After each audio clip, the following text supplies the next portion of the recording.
Thanks, Mike. As we've been reporting, Boston, Brockton, a lot of other school districts have already announced that they are going to take a snow day tomorrow, no matter what the forecast is. That can mean trouble for some parents who still have to work.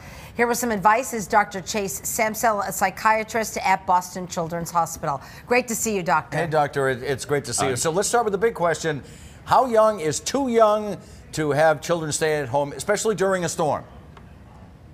Yeah, well, there's no specific guidance from the state of Massachusetts. It's a case-by-case basis. And when it's a hard thing to define about how young a kid could be. When you look at the 3 states that have laws about this, the range goes as young as 8 to 14. But luckily, a survey recently of healthcare professionals showed that no professionals recommended leaving kids below the age of 12 at home, and some wouldn't leave 14 or 15-year-olds at home. I think the best piece of advice is to slowly introduce taking care of things when your kid is home with you, maybe trialing leaving for shorter periods of time and then longer to prove to them and to you what you can tolerate and what they can do. You know, Dr. Samsel, there's no gap between 50 and 54, but, 8 to 12 or 8 to 14, there's a massive gap right there. So that's a good point. Yeah. So it depends on the child. Yep, right? It does. So parents with older kids who can stay home alone, what's your advice? Well, I think the 2 biggest buckets to think about here are safety and task. For safety, the big risk, the big worries, like don't cook anything unless it's in a microwave. And if they use the microwave, do they know not to put metal in the microwave?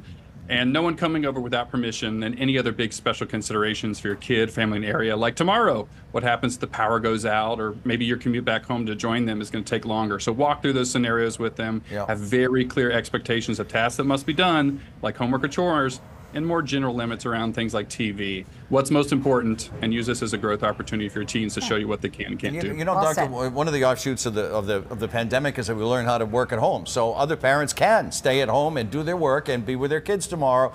So what do you want their employers to know?